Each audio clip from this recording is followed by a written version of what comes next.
హరే కృష్ణ భక్తి అందరికి. Hare Krishna Mataji. Hare Krishna Mataji. Hare Krishna Mataji. Hare Krishna Mataji. So ISKCON Mangalore వారి లెవెల్ 2 క్లాసు 4వ రోజు 2వ అధ్యాయం 4వ రోజు అందరికి స్వాగతం. ఓం అజ్ఞానతిమిరాంధస్య జ్ఞానాంజనశలాకయా చక్షురున్మిళితం येन తస్మై శ్రీ గురవే నమః. నమో ఓం విష్ణుపదాయ కృష్ణప్రేష్ఠాయ భూతలే శ్రీమతే భక్తి వేదాంత స్వామీతి నామినే. నమస్తే సరస్వతి దేవి గౌరవాణి ప్రచారిణే నిర్విశేష శూన్యవాది పాశ్చాత్య దేశధారిణి. హే కృష్ణ కరుణా సింధో దీనబంధో జగత్పతే గోపేశ గోపిక కాంత రాధా కాంత నమోస్తుతే. తప్త కాంచన గౌరాంగీ రాధే బృందావనేశ్వరి వృషభానుసుతే దేవి ప్రణమామి హరిప్రియే.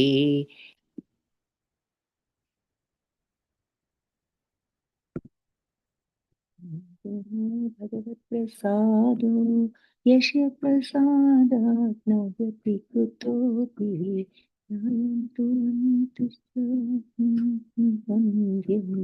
వందే గురు శ్రీ చరణ్ గోవిందం. జయ శ్రీ కృష్ణ చైతన్య ప్రభు నిత్యానంద శ్రీ అద్వైత గదాధార్ శ్రీవాసాది గౌర భక్త బృంద. హరే కృష్ణ కృష్ణ కృష్ణ హరే హరే హరే రామ రామ రామ హరే హరే.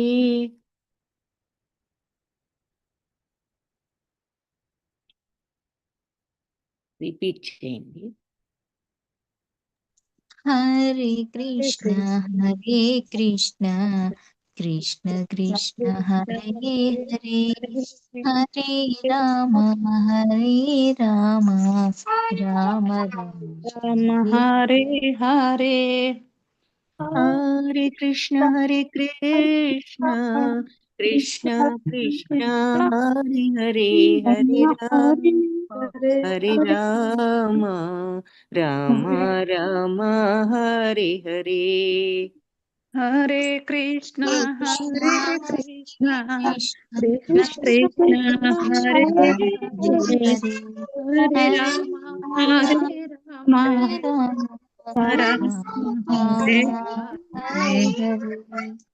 హరే కృష్ణ. సో రెండో అధ్యాయంలో మరి దాదాపు 56 శ్లోకాలు పైగా చూసాము. సో ఇక్కడ మరి మళ్ళీ ఒక్కసారి ఆత్మతత్వం గురించి చెప్పడం చూసాము. ఆత్మ లక్షణాలు ఎవరైనా చెప్పగలిగితే చాట్ బాక్స్లో టైప్ చేయండి కొన్ని లక్షణాలు ఆత్మవు మీకు గుర్తున్నవి.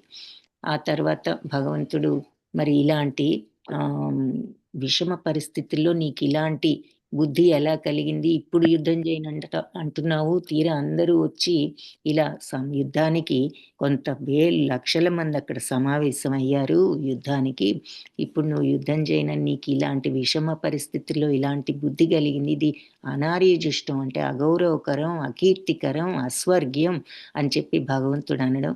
అర్జునుడేమో మరి నేను బాణాలతో భీష్ముని ద్రోణుని ఏ విధంగా వాళ్ళని ఎదుర్కోవాలి, నాకేం వాళ్ళు పూజార్హులు కదా అని అనడం. ఈ మమకార దోషంతో నాకు ఏం చేయాలో తెలియని స్థితిలో ఉన్నాను, నీ శిష్యుడను, నిన్ను శరణు వేడుతున్నాను, ఏం చేయాలో నువ్వే నాకు ఆదేశించు అని చెప్పినప్పుడు భగవంతుడి భగవద్గీతను గురించి ఇలా చెప్పి ఆ బాణాలు, అస్త్రాలు, శస్త్రాలు అన్నీ పక్కన పడేసి రథంలో ఇలా చతికిలబడ్డాడు అంటూ సంజయుడు వర్ణించాడనమాట అర్జునుడి స్థితిని.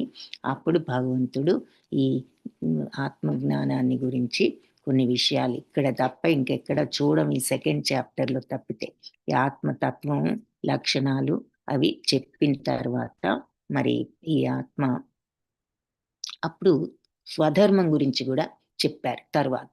ఎందుకు కర్మ, స్వధర్మ ఇదంతా నెక్స్ట్ కర్మయోగంలో వచ్చేవన్నీ ఇక్కడ బ్రీఫ్‌గా చెప్పారు. సో, నువ్వు ఈ రకంగా నువ్వు గనక యుద్ధం చేస్తే, నీ బాధ్యత నువ్వు నిర్వర్తిస్తే నీవు చనిపోయావంటే స్వర్గం వస్తుంది, గెలిచావంటే రాజ్యం వస్తుంది.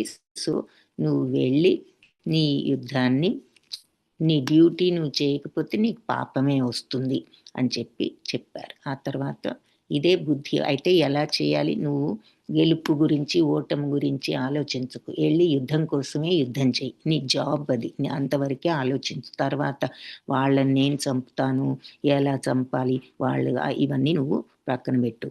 సో, నువ్వు చంపుతావో అవన్నీ గూడా నీకిప్పుడు కాదు. నువ్వు చేయవలసిందేంటో నువ్వు వెళ్లి చెయ్యి అని చెప్పడం జరిగింది. ఆ తరువాత ఇంకేం చెప్పారు? ఇప్పటి వరకు నేను నీకు ఈ సాంఖ్యయోగం, ఆత్మతత్వం చెప్పాను. ఇప్పుడు బుద్ధి యోగం, ఈ కర్మయోగం ఏమిటో చెప్తాను.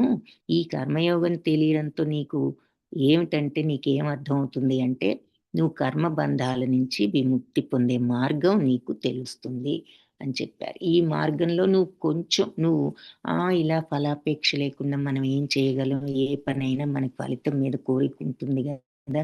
ఇది మన వల్ల ఏ పనైనా అనే నిరుత్సాహం కలగొచ్చు మనకు కూడా. కానీ భగవంతుడు అందుకే ఏమంటున్నారు, ఈ యోగం అంటే ఈ ప్రాక్టీస్ అసలు మొదలు పెట్టండి. ట్రై చేయండి. స్టార్ట్ చేయండి. చేస్తే పూర్తిగా నువ్వు సక్సెస్ అవ్వలేకపోయినా వృధా కాదు నీ ప్రయత్నం. అందులో దోషం కూడా లేదు. నువ్వు కొద్దిగా ఈ మార్గాన్ని ఆచరించినా నువ్వు దారుణమైన భయం నుంచి మనిషిని కాపాడుతుంది అని చెప్పి భగవంతుడు చెప్పారు. తర్వాత ఇలా మరి కర్మయోగంలో మన పనిని మనం సక్రమంగా చేయాలి అంటే కాన్సంట్రేషన్, ఫోకస్ కూడా అవసరం అన్నమాట కూడా చెప్పారు. ఏమని? భక్తి మార్గంలో నిశ్చయంగా ఇలా ఫోకస్డ్‌గా ఈ ఈ అంటే ఈ సాధన మీద ఫోకస్డ్‌గా మనం ఉన్నప్పుడు మన లక్ష్యం గూడా ఈజీ నెరవేర్చుకోవడం. మనం ఆ స్టేజ్‌కి వెళ్ళటానికి సులభం అవుతుంది. కానీ మనకి ఫోకస్ లేనప్పుడు ఆ లక్ష్యాన్ని గూడా మనం సాధించలేం. సో, ఫోకస్‌తో ఈ ప్రయత్నాన్ని చేయండి. ఏ ప్రయత్నం? కర్మ ఫలాలను ఆశించకుండా మన డ్యూటీ మనం చేసే ప్రయత్నం. కాబట్టి దానికి ఎగ్జాంపుల్ ఏం చెప్తున్నారు? ఈ అర్జునుడు చిన్నప్పుడు బాణం వేసినప్పుడు కౌరవ పాండవులందరూ చిన్నతనంలో ఆ పక్షి బొమ్మ మీద కంటి మీద తగలాలి అంటే ఆ కన్ను తప్ప వేరే ఏది కనపడలేదు అని అర్జునుడిని ఒక్కడినే ఆయన బాణం వేయమన్నాడు. అంతటి కాన్సంట్రేషన్ ఒక పని విజయవంతంగా జరగాలి అంటే అవసరం. అలాంటి పనికే అంత కాన్సంట్రేషన్ అవసరమైనప్పుడు మరి మనం ఈ కర్మఫలాలను వదులుకునేంతటి సమత్వాన్ని తెచ్చుకుని, ఈ సమత్వం లేకపోతే ఎన్ని ఆలోచనలు వస్తూ ఉంటాయి మన బ్రెయిన్‌లో. అదెలాగు, ఇదెలాగు, నష్టమా, లాభమా, వాళ్ళేమంటారు, వీళ్ళేమంటారు, ఎన్నెన్నో ఆలోచనలు వస్తూ ఉంటాయి. అవన్నీ పక్కకు తోసేయగల సమత్వం రావాలి అంటే ఆ ఫోకస్ మన యొక్క పని మీదే పెట్టగల ఫోకస్ ఉండాలి. ఇక వేరే విషయాలనన్నీ గూడా పక్కకి నెట్టివేయగలగాలి. సో, అలాంటి ఫోకస్ అవసరం. పని మీద మాత్రమే ఆ ఫోకస్ పెట్టి చేయండి. ఇక వేరే ఆలోచనలు వద్దు. అలా ఫోకస్ లేకపోతే లేని వాళ్ళ ఆలోచనలు పరిపరి విధాల వెళ్ళినప్పుడు వాళ్ళు పని మీద సక్సెస్‌ఫుల్‌గా పని చేయలేరు. బుర్ర ఎటెటో వెళ్ళిపోతే ఇంక పని మీద ఫోకస్ ఎలా కుదురుతుంది? అది చూసాము.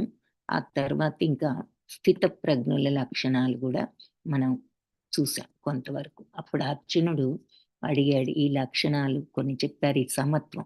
ఆ సమత్వమే యోగము అని కూడా చెప్పారు. యోగం అంటే మరి అష్టాంగ యోగంలాగా కళ్ళు, ముక్కు మూసుకొని మరి బ్రీదింగ్ కంట్రోలు ఇవన్నీ కంట్రోల్ చేసుకొని చేయక్కర్లేదు.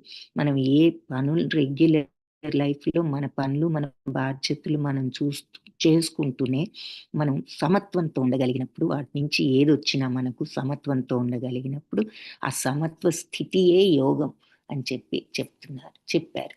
ఇక్కడ మనం అలాంటి సమత్వ స్థితి యోగము అని మనం ఇది అట్టి సమభావమే యోగం. జయాపజయాల్లో ఆసక్తిని వదిలి, అంటే జయం వస్తే బాగుండు అనే విపరీతమైన ఉబలాటం, ఆరాటం అవి వదలడం. అమ్మో నష్టం రాకూడదు అంటూ ఒక రకమైన ఆందోళన, అవన్నీ పక్కన పెట్టండి.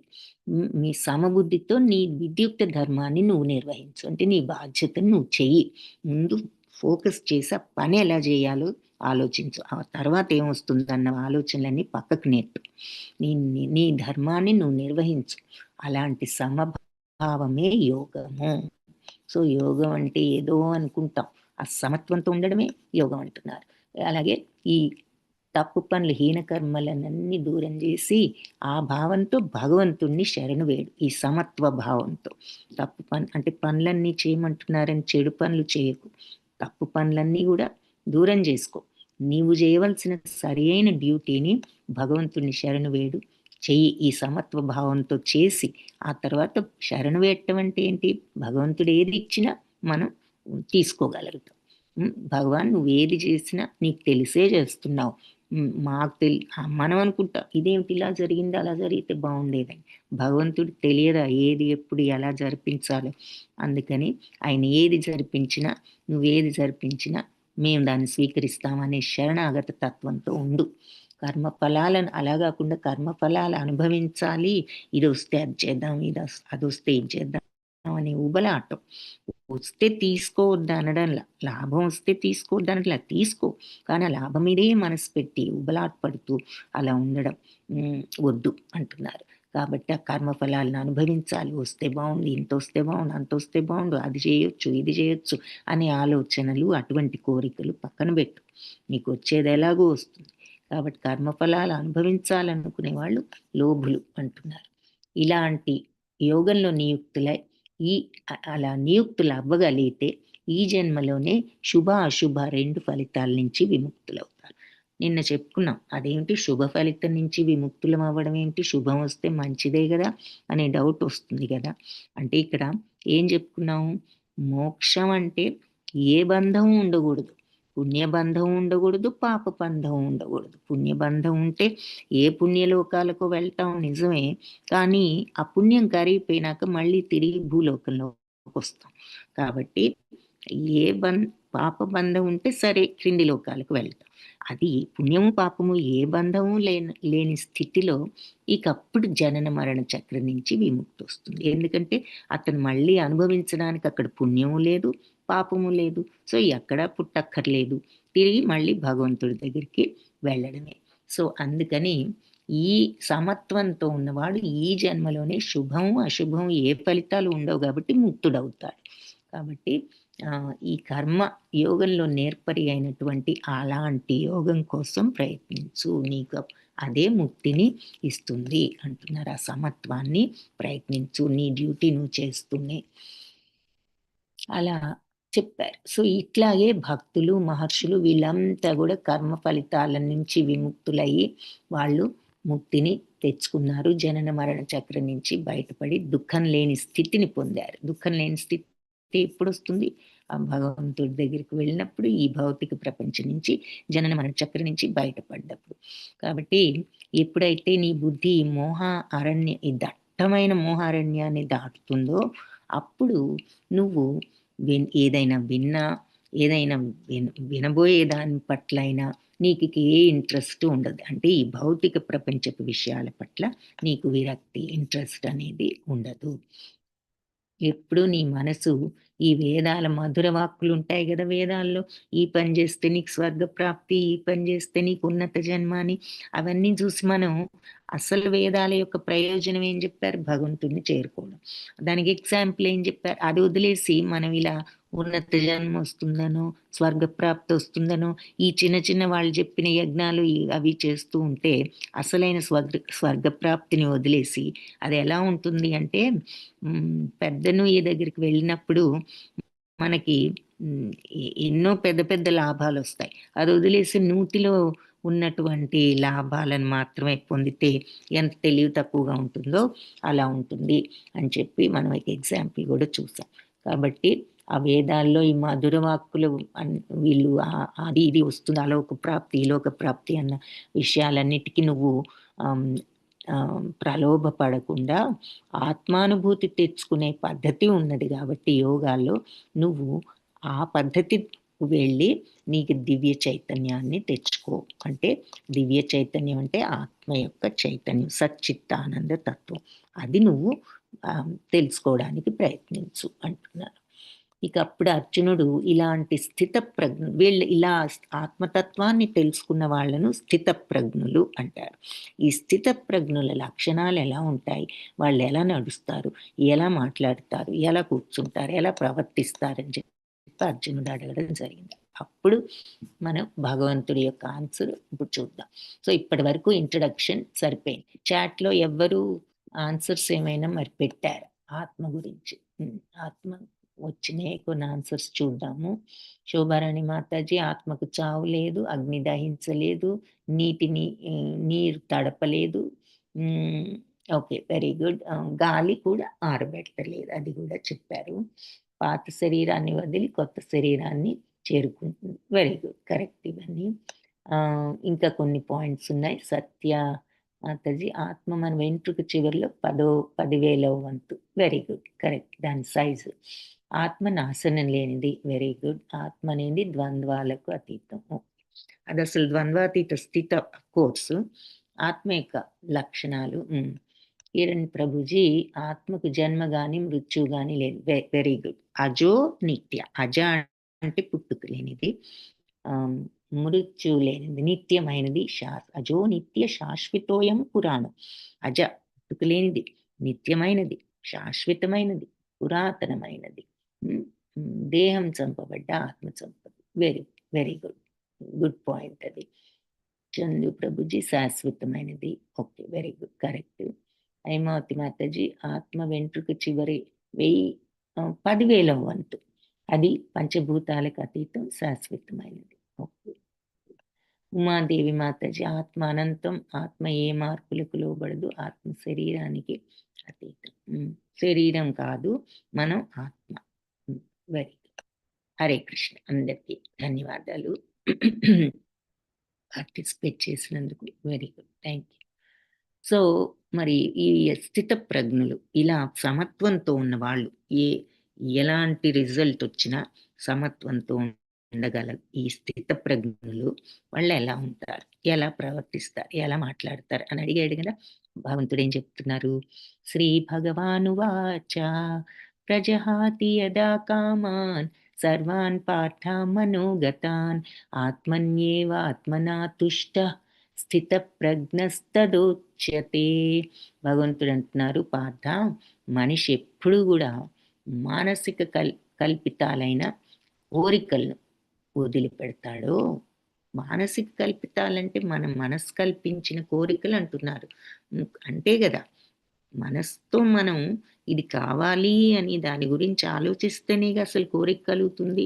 ఉదాహరణకి షాప్కి వెళ్ళాము, మనం సోఫా చూసాము, బాగుందిలే అని మనం అంతటితో దాని గురించి ఇంకా ఆలోచించకుండా ముందుకు వెళ్ళిపోయామంటే ఏ కోరిక ఉండదు. ఆగి మనసులో ఆహా చాలా అందంగా ఉంది అంటూ మళ్ళీ వెళ్ళి దాన్ని అంటుకుని, మెత్తగా ఉంది పట్టుకుని కూర్చుని, చాలా కంఫర్టబుల్గా ఉంది, ఇలాంటిది కొనుక్కుంటే బాగుందని దాని గురించి ఆలోచించిన కొన్నికి కోరిక పెరుగుతూ ఉంటుంది మనకి కదా. సో మనస్సు దాని మీద లగ్నం చేసినప్పుడే ఆ కోరిక కలుగుతుంది. అందుకని కోరికలన్నీ కూడా మానసికంగా మనం కల్పించుకున్నవే. మన మనస్సును దాని మీద పెడుతున్నాము, తద్వారా దాని గురించి ఆలోచించి దాని మీద ఇష్టాన్ని పెంచుకుంటున్నాము, ఆసక్తి పెరగగానే కోరిక కావాలి అనే కోరిక కలుగుతుంది. అందుకని మనస్సు సృష్టించిన కోరికలు ఇవి అన్న మాటను మనం గుర్తు చేస్తున్నారన్నమాట భగవంతుడు. మనం ఏమిటో కోరిక రాగానే అసలు అది ఎలా కలిగించుకున్నాము మనం ఈ భౌతిక జగత్తు మీద ఈ వ్యామోహంతో, మాయతో అనే విషయం మర్చిపోతాం. ఎంతసేపు ఆ కోరిక తీర్చుకోవాలనే ఇది తప్ప మనకి ఇంకా ఎందుకు వచ్చింది ఇది అసలు అనే విషయం కూడా మనం ఆలోచించం కదా. సో భగవంతుడు అందుకని మనస్సు కలిగించిన ఈ కోరికలతో, ఇది ఎప్పుడైతే ఇలాంటి మానసిక కల్పితాలైన కోరికలు మనం వదిలిపెట్టగలుగుతామో అప్పుడు మన మనస్సు శుద్ధం అవుతుంది, క్లీన్ అవుతుంది. ఈ వ్యామోహాల నుంచి, కల్మషాల నుంచి, ఈ కోరికలన్నిటి నుంచి అది శుద్ధంగా బయటపడుతుంది. అప్పుడు అలాంటప్పుడు నీకు ఆత్మ తృప్తి నుండి స్థితప్రజ్ఞుడని చెప్పబడతాడు అంటున్నారు. అంటే మరి స్థితప్రజ్ఞులై సమత్వాన్ని తెచ్చుకోవాలంటే ఫస్ట్ కోరికలను మనం తగ్గించుకోవాలి, అరికట్టుకోవాలి. అంటే ఏదైనా పర్వాలేదు, ఏదొచ్చినా భగవంతుడి ప్రసాదం, ఆయన ఏదనుకుంటే అది ఇస్తారు అనే సమత్వాన్ని తెచ్చుకున్నప్పుడు, ఏదైనా ఒకే రకంగా ఫలితాన్ని స్వీకరించగలిగినప్పుడు ఆ సమత్వంతో మనం తృప్తిగా ఉంటాం. ఇక మనకి ఆందోళన ఉండదు కదా, అలాగే భయం ఉండదు. ఏం జరుగుతుందో, వస్తుందో రాదో, వాళ్ళేమంటారు వీళ్ళేమంటారు, అందరూ పొగుడుతారా లేదా మనని విమర్శిస్తారా, ఇవేవి కూడా ఉండవు. కాబట్టి ఆత్మ ఎప్పుడూ కూడా తృప్తిగానే ఉంటుంది. సో మనం దానికి సీక్రెట్ ఏమిటి అంటే మార్గం మరి కోరిక లేకుండా ఇలా సమత్వంతో ఏది జరిగినా ఒకటే అనే సమత్వంతో ఉండగలిగినప్పుడు. ప్రజహాతి యదా కామాన్, ఎప్పుడు ప్రజహాతి అంటే వదులుతారో, యదా ఎప్పుడు ఈ కామాన్ కోరికల్ని, సర్వాన్ పార్థ అన్ని కోరికల్ని ఎప్పుడైతే పక్కన పెట్టగలుగుతారో, పార్థ మనోగతాన్ అంటే మనస్సులో నుంచి పుట్టిన ఈ కోరికలన్నిటినీ పక్కన పెట్టినప్పుడు, ఆత్మన్యేవాత్మనా తుష్ట అంటే ఆత్మస్థితిలోనే తప్పనిసరిగా వాళ్ళు తుష్ట అంటే తృప్తి చెందుతారు. అంటే ఇక వాళ్ళు ఈ భౌతిక వ్యామోహాల మీద, కోరికల మీద, ఈ వస్తువుల మీద వాళ్ళకి ఆనందం ఉండదు. ఆ స్థితిలో వాళ్ళకి ఆత్మలోని ఆనందంతోనే వాళ్ళు తృప్తిగా ఉంటారు. స్థితప్రజ్ఞస్థ ఉచ్యతే, అలా ఉండగలిగిన వాడినే స్థితప్రజ్ఞుడని చెప్తారు అంటున్నారు.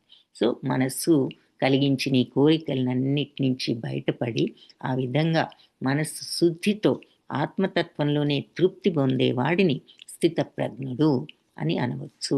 అలా తృప్తితో ఉంటూ అతను ఎప్పుడూ ఆ సచ్చిత్తానంద తత్వాన్ని అనుభవిస్తూ ఎప్పుడూ ఆనందంగానే ఉంటాడు. భౌతికత్వం వదిలినప్పుడు నీకు ఈ ఆత్మ యొక్క ఆధ్యాత్మిక ఆనందం వస్తుంది. అది సింపుల్గా ఒక మాటలో చెప్పాలి. భౌతిక కోరికలు వదిలితే ఆత్మ యొక్క ఆనందాన్ని మనం చూడగలం. ఉద్విగ్నమనాః సుఖేషు విగత స్పృహ వీతరాగ భయక్రోధ స్థితధీర్మునిర్ ఉచ్యతే. సో దుఃఖము, అనుద్వేగం అంటే దుఃఖాల్లోనూ అనుద్వేగం అంటే ఉద్వేగం పొందనివాడు, సుఖాల్లో విగత స్పృహ కోరిక లేనివాడు. సో దుఃఖంతోనూ దుఃఖాలు లేకుండా, ఉద్వేగం లేకుండా ఉన్నవాడు. అలాగే అంటే దుఃఖాలు వచ్చినప్పుడు ఉద్వేగపడనివాడు, సుఖాలు వచ్చినప్పుడు ఉప్పొంగిపోకుండా ఉండేవాడు. వీత వదిలిపెట్టినవాడు, ఏది రాగ భయ క్రోధ ఈ మూడింటిని వదిలినవాడు. అంటే రాగం అంటే అటాచ్మెంట్, నాది నాకు అది కావాలి, ఇది కావాలి, ఇది సంపాదించాలి, అది తెచ్చుకోవాలి, ఇది తెచ్చుకోవాలి అంటూ, అంటే బాధ్యతలు కాకపోయిన కోరికల కోసం అలా తాపత్రయపడుతూ అది ఇది కావాలనుకోవడం. రాగం, భయం ఎప్పుడు వస్తుంది, మనం అనుకున్నది అది జరగదేమో అనుకున్నప్పుడు భయం వస్తుంది కదా. మనం వ్యాపారం చేస్తున్నాం, ఇంత లాభం రావాలి, అంత లాభం రావాలని విపరీతమైన ఆశతో ఉన్నప్పుడు ఒకవేళ అది రాకపోతే ఏమవుతుంది అని ఆందోళన కూడా వస్తుంది కదా. భయం అంటే ఇక్కడ అర్థం అది. క్రోధ అంటే కోపం, ఏదైనా మనకి మన కోరికకు అడ్డంకి ఏదైనా వచ్చిందంటే విపరీతంగా కోపం వస్తుంది. సో ఆ మూడింటిని కూడా వదలగలిగిన వాడు, రాగ భయ క్రోధాలను వదిలిన వాడు, ఇట్లాంటి స్థిరమైన మనస్సు గల వాడు ముని. అలాంటి వాడు ముని అని ఉచ్యతే చెప్పబడును అంటున్నారు. సో ఈ దుఃఖాలన్నిట్లో త్రివిధ తాపాల్లోనూ చలించని వాడు, ఏ దుఃఖం వచ్చినా చలించని వాడు, సుఖం కలిగినప్పుడు ఉప్పొంగని వాడు, రాగభయ క్రోధాల నుంచి బయటపడ్డవాడు. అటువంటి మనిషి స్థిరమైన మనస్సున్న ముని అని చెప్పచ్చు అంటున్నారు అన్నమాట భగవంతుడు. సో స్థిత ప్రజ్ఞుడు అంటే వాళ్ళ క్వాలిటీస్ ఇలా ఉంటాయి అని చెప్తున్నారు. నెక్స్ట్, సర్వత్రానభిస్నేహ తత్ప్రాప్య శుభాశుభం నాభినందతి నద్వేష్టి తస్య ప్రజ్ఞా ప్రతిష్ఠిత. సో ఈ భౌతిక జగత్తులో మనకు వచ్చిన మంచి చెడులను వాటిని ప్రశంసించడాన్ని కానీ ద్వేషించడాన్ని కానీ చేయకుండా వాటితో ప్రభావితుడు కానివాడు సంపూర్ణ జ్ఞానంలో ఉన్నవాడు. సాధారణంగా మనకు మంచి ఏదైనా వస్తే అందరూ పొగుడుతున్నప్పుడు ఇలా మనకు సన్మానాలు జరిగాయి, మన అందరూ పొగిడారు, మనం చేసాను అని మనం చాలాసార్లు తలుచుకుంటూ వాళ్ళకి వీళ్ళకి చెప్పుకుంటూ ఆనందిస్తూ ఉంటాం కదా, ఇటువంటివి ఏదైనా జరిగినప్పుడు. సో అలా ఏదైనా ప్రశంసించినప్పుడు మనం ప్రశంసించడం కానీ అవతల వాళ్ళని అబ్బాయి ఎంత బాగా చేశారు అంటూ, అంటే ఏదైనా మంచి జరిగినప్పుడు ప్రశంసించడం లేదు, చెడు జరిగినప్పుడు దాన్ని ద్వేషించడం లేదు అంటున్నారు. సో ఏదైనా ఒకే రకంగా ఉంటున్నారు. సో ఇలా ద్వేషించడం అటువంటివి ఏమీ చేయకుండా ఈ మంచి చెడులు ఎలా ఉన్నా వాటి వల్ల ప్రభావితుడు కాని వారు. సో ఏది జరిగినా అతని తత్వం ఒకే రకంగా ఉంటుంది. అలాంటి వాడు సంపూర్ణ జ్ఞానంలో ఉన్న స్థిరుడు అంటున్నారు అన్నమాట. యదా సంహరతే చాయం కూర్మో జ్ఞానీవ సర్వశః ఇంద్రియాణీంద్రియార్థేభ్య తస్య ప్రజ్ఞా ప్రతిష్ఠిత. యదా ఎప్పుడైతే సంహరతే ముడుచుకుంటుందో, ముడుచుకుంటా అంటే ముడుచుకోవడం, చాయం అంటే అతడు కూడా, కూర్మ తాబేలు గనక అంగాని దాని అవయవాలన్నీ వలె సర్వశః అన్ని అవయవాలు తాబేలు గనక ముడి చేసుకున్నట్లు ఇతను కూడా అంటే ఎవరి స్థితప్రజ్ఞుడు కూడా ఇంద్రియార్థ అంటే ఇంద్రియాలను ఇంద్రియార్థాలంటే ఇంద్రియ విషయాలు, ఏది శబ్దరూప స్పర్శ రసగంధాలు. ఇంద్రియాలంటే కళ్ళు, ముక్కు, చెవి, నోరు, అవి ఆర్గన్స్, పార్ట్స్ మాత్రమే. వాటి యొక్క శక్తులు ఏమిటి? కళ్ళుకి చూసే శక్తి ఉంది, చెవికి శబ్దాన్ని వినే శక్తి ఉంది, ముక్కుకు వాసనను పిలిచే శక్తి ఉంది, నోటికి రుచిని తెలిపే శక్తి ఉంది, చర్మానికి స్పర్శ జ్ఞానం ఉంది, అది గట్టిగా ఉందా మెత్తగా ఉందా అట్లా మనకన్నీ వేడిగా ఉందా చల్లగా ఉందా తెలిపే శక్తి. సో అందుకని ఇంద్రియాలేమో కేవలం అవయవాలైతే కళ్ళు, ముక్కు, చెవి, నోరు, చర్మము. ఇంద్రియార్థాలు అంటే ఇంద్రియాలు గ్రహించే వాటి యొక్క శక్తి. అవి శబ్ద రూప స్పర్శ రస గంధ. శబ్దము చెవిది, రూపము కన్నుది, స్పర్శ చర్మానిది, రస అంటే రుచి నోటిది, గంధ అంటే వాసన ముక్కుది. సో ఇవి శబ్ద రూప స్పర్శ రసగంధాలని ఇంద్రియ విషయాలు. అలాగే ఇంద్రియార్థాలు అంటే థింగ్స్, ఆబ్జెక్ట్స్ కూడా. ఈ ప్రపంచంలో మనం చూసే ఈ ఆబ్జెక్ట్స్ అన్ని మన ఏ విధంగా ఆకర్షిస్తాయో, ఈ స్థితప్రజ్ఞుడు ఇంద్రియాల వల్ల కానీ ఇంద్రియాలు చూపించే ఈ విషయాల వల్ల కానీ అతను ప్రభావితుడు కాడు, స్థిరంగా ఉంటాడు. ఎలా తాబేలు గనక తన అవయవాలని లోపలికి ఎలా ముడిచేసుకుంటుందో అట్లా ఇంద్రియార్థాల నుంచి, అంటే ఈ కనిపించే బాహ్య ప్రపంచపు ప్రలోభాల నుంచి మన ఇంద్రియాలను మరలించేవాడు సంపూర్ణ జ్ఞానంలో స్థిరంగా ఉన్నవాడు అని చెప్పి భగవంతుడు అంటున్నారు. దానికి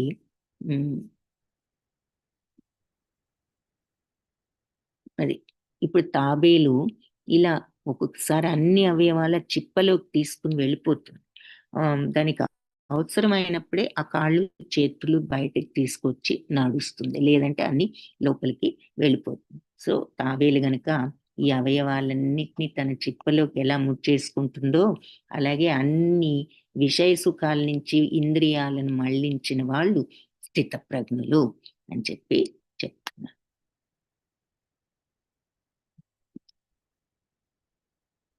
విషయా వినివర్తంతే నిరాహారస్య దేహినః రసవర్జం రసోప్యస్య పరం దృష్ట్వా నివర్తతే. దేహిని ఇంద్రియ భోగాల నుంచి నిగ్రహించినా కూడా ఇంద్రియార్థాల పట్ల రుచి అలాగే ఉంటుంది. కానీ ఉన్నత రసాస్వాదన ద్వారా అలాంటి కర్మలను అంతరింపజేసి అతడు చైతన్యంలో స్థిరుడు కాగలడు. అంటే ఏమంటున్నారంటే మనం ఎంత ఇంద్రియ భోగాల నుంచి డైవర్ట్ చేద్దామన్నా కూడా ఇంకా మనకి ఈ కనిపించే ఇంద్రియ భోగాల మీద కోరిక ఉంటుంది అంటున్నారు భగవంతుడు కూడా. మరి అంతే కదా, మనకు కూడా డౌట్ వస్తుంది, అంత ఈజీగా ఈ ప్రలోభాల నుంచి తప్పించుకోవడం అని. మనం ట్రై చేయొచ్చు, కానీ ఎంత నిగ్రహించినా ఇంద్రియార్థాల పట్ల రుచి ఉంటుంది. కానీ ఉన్నత రసాస్వాదన ద్వారా, అంటే మనం ఈ ఉన్నతమైనటువంటి ఈ భగవంతుడి మీద, ఆత్మ మీద, పరతత్వం మీద ఉన్నటువంటి ఆ శ్రద్ధతో మనం ఇలాంటి కర్మలన్నీ కూడా అంతరింపజేసుకుని నిజమైన ఆ చైతన్యంలో స్థిరులం కావచ్చు అని చెప్తున్నారు. అంటే ఆ కరెక్ట్ అయిన మార్గంలో సిన్సియర్గా ప్రాక్టీస్ చేస్తే మీరు ఆ చైతన్యంలో స్థిరులు అవుతారు అంటున్నారు. అంటే చిన్న ఎగ్జాంపుల్, ఇప్పుడు ఉపవాసం ఉన్నాము, మరి తినము, కానీ మనసు అంతా ఎప్పుడైపోతుందా, అయిపోతే అది తిందామా, ఇది తిందామా, ఇది వండుకుని తిందామా, రేపు అది చేసి తిందామా, ఉపవాసం కానీ అంటూ మనం ఎంతసేపు ఆ ఫుడ్ మీదే ఉంటే, పైకి మనం తినకుండా ఉన్నా మనసు మరి దాని మీదే ఉంది. ఇంద్రియార్థాల పట్ల రుచి ఉంటూనే ఉంటుంది అంటున్నారు కదా, ఇంద్రియాలను నిగ్రహించిన. కాబట్టి మనం అవి కూడా తప్పించుకోవాలంటే ఉన్నతమైన రసాస్వాదన, అంటే ఆ ఉన్నతమైన భక్తి భావాన్ని, ఆ కాన్సన్ట్రేషన్ని మనం దేని మీద ఉంచాలో దాని మీద ఉంచి ఆ ప్రాక్టీస్తో ఇలా క్రమేణా దాని మీద ఆసక్తి తగ్గుతుంది. ఉదాహరణకి ఇప్పుడు ఏదైనా కాఫీ టీ మానేయాలి అనుకున్నాం అనుకోండి, కాఫీ ఆర్ నాన్ వెజ్ తినే వాళ్ళు ఎవరైనా ఉంటే మానేయాలంటే మరి మొదట్లో చాలా కష్టం అనిపిస్తుంది. ఆ వాసనలో వచ్చిన చూసిన టెంప్ట్ అయిపోతూ ఉంటారు. కాఫీ కూడా అంతే, మానేస్తే కాఫీ వాసన వచ్చినప్పుడల్లా అబ్బా తాగాలి అనిపిస్తుంది. సో తాగడం లేదు, కానీ మనసు దాని మీదే ఉంది, కోరిక. సో అది కూడా మరి ఉపయోగం లేదు ఒక రకంగా. ఇంద్రియార్థాల పట్లే రుచి ఉంది, మన మైండ్లో రుచి, మైండ్ అంతా దాని రుచి మీదే ఉంది.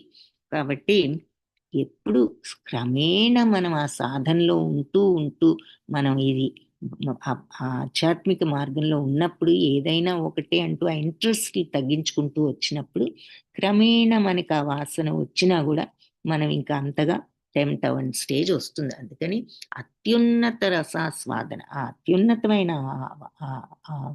ప్రాక్టీస్ సాధన ద్వారా అటువంటి దివ్య చైతన్యాన్ని మనం తెచ్చుకోవచ్చు. ఆ కోరికలన్నీ ఆ రకంగా తగ్గినప్పుడు ఉన్నతమైన మన సాధన ద్వారా ఆ భక్తితో, ఆ జ్ఞానంతో, మనం సమత్వంతో, అప్పుడు మనకి ఈ కోరికలు స్లోగా తగ్గిపోతాయి. ఆ తినాలి అనే కోరిక మెల్లగా కొన్నాళ్ళకు తగ్గిపోతుంది. తర్వాత కొన్నాళ్ళకి ఆ వాసన కూడా నచ్చదు, తర్వాత చూడాలన్నా నచ్చదు. సో అదంతా కూడా మనం సిన్సియర్ ప్రాక్టీస్, ఆ స్థిరమైనటువంటి మనస్సుతో చేసినప్పుడు క్రమేణా మనం అందులో స్థిరులము కాగలము. అప్పుడు దివ్య చైతన్యంలో స్థిరత్వం వస్తుంది అంటున్నారు. యతతో హ్యపి కౌంతేయ పురుషస్య విపశ్చితః ఇంద్రియాణి ప్రమాధీని హరంతి ప్రసభం మనః. సో అంటే ఇంద్రియాలు బలవంతంగా దృఢంగా ఉంటాయి, చాలా స్ట్రాంగ్ ఈ ఇంద్రియాలు. వీటిని అరికట్టడం కానీ, కంట్రోల్ చేయడం కానీ, నియంత్రించడం కానీ అంత ఈజీ కాదు అని భగవంతుడు కూడా చెప్తున్నారు. ఇవి చాలా బలవంతమైనవి, దృఢమైనవి. వీటిని అదుపు చేయడానికి ప్రయత్నించే విచక్షణ పూర్ణుడు, అంటే తెలివిగలవాడు, అంటే అలాంటి విచక్షణ ఉన్నవాడు ఏది ఇంద్రియాలను నియంత్రించాలి, అదుపులో పెట్టుకోవాలి, కంట్రోల్లో ఉంచుకోవాలి, ఇష్టం వచ్చినట్లు అవి కావాలని చూపిస్తున్నాం మనం, వాటిని కంట్రోల్ చేసి అదుపులో ఉంచుకోవాలని తెలిసిన విచక్షణ పూర్ణుడు అటువంటి వాడి మనస్సును కూడా విహరించి వేయగలవు అంటున్నారు. సో అంత తెలిసిన వాడిని ఇప్పుడు మనం ఇంతగా చదువుతున్నాం, ఇంతగా చెప్పుకుంటున్నాం, ఇంద్రియాలను కంట్రోల్ చేయాలి, అయినా మరి చేయగలుగుతాం అంత ఈజీగా? ఇవన్నీ చెప్పుకున్న తర్వాత కూడా మనం ఉపవాసం ఉన్న రోజు ఇంకా అది తింటే బాగుండు, ఇది తింటే బాగుండు అని అనిపిస్తూ ఉంటుంది ఇంకా. సో అన్నీ తెలిసి కూడా మనం ఆ థాట్ కూడా తెచ్చుకోకుండా ఉండే స్థితికి రావాలి అని మనం ప్రయత్నిస్తున్నాం. ఎందుకు? ఎంతో కొంత విచక్షణ తెచ్చుకున్నాం కాబట్టి. కానీ అంత ఈజీగా వస్తూనే ఉంటుంది అప్పుడప్పుడు. సో అంత స్ట్రాంగ్ ఈ ఇంద్రియాలు అని విషయం చెప్తున్నారన్నమాట భగవంతుడు. యతతో హ్యపి అంటే ప్రయత్నిస్తున్నప్పటికీ కౌంతేయ పురుషస్య అంటే మనిషికి విపశ్చిత, ఈ ఎంతో జ్ఞానవంతుడికి కూడా ఈ ఇంద్రియాలు ప్రమాధీని, ఇవి కలత కలిగిస్తూ ఉంటాయి, హరిస్తూ ఉంటాయి. ఏది ప్రసభం అంటే బలవంతంగా మనస్సును హరిస్తూ ఉంటాయి ఇంద్రియాలు అంటున్నారు. ఎంత విచక్షణాపూర్ణుడైనా పాపం ప్రయత్నిస్తున్నప్పటికీ ఇంద్రియాలు ఇవి ఎంత బలవంతంగా మనస్సును ఇలా హరించి వేసి కలతను కలిగిస్తూ ఉంటాయి, వాళ్లకు ఈ ప్రలోభాలు కలిగిస్తూ ఉంటాయి అంటున్నారు అన్నమాట. అందుకని అంటే చెప్తున్నారు, మనందరం డిస్కరేజ్ అవుతూ ఉంటాం, ఇది సాధ్యమా, ఇదే చెప్తున్నారు కానీ ఇంద్రియాలు కంట్రోల్ చేయడం అంత సాధ్యమా అనుకుంటాం కదా. అందుకని చెప్తున్నారు భగవంతుడు, అది ఈజీ కాదు, కానీ నువ్వు ఉన్నత రసాస్వాదన ద్వారా, ఇందాక చూసాం కదంటే ఇలాంటి సిన్సియర్ ప్రాక్టీస్ నువ్వు ట్రై చేస్తే నీకు అది కుదురుతుంది అని చెప్పి చెప్తున్నా. తాని సర్వాణి సంయమ్య యుక్త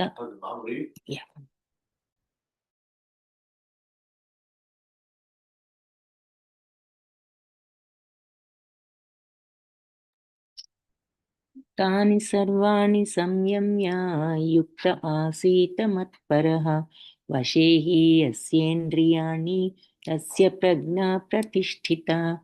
ఇంద్రియాలను పూర్ణంగా నియమించి వాటిని ఎవరైతే వశం చేసుకుంటారో, నా మీద మనస్సును లగ్నం చేసిన మనిషి స్థితప్రజ్ఞుడు. సో ఫైనల్ గా స్థితప్రజ్ఞుడు అంటే ఏంటో దాని యొక్క నిర్వచనం, డెఫినేషన్ ఏంటో ఇక్కడ చెప్తున్నారనమాట. తాని సర్వాణి అంటే ఈ ఇంద్రియాలన్నిటినీ కూడా సంయమ్య ఎవరైతే నిగ్రహించుకుంటారో, కంట్రోల్ చేసుకుంటారో, యుక్త ఇలా కంట్రోల్ చేసుకుంటూ ఉంటూ అందులో యుక్తులై, ఇంద్రియాలను కంట్రోల్ చేయటంలో యుక్తులైన వాళ్ళు యుక్తులుగా ఆసీత ఉండాలి.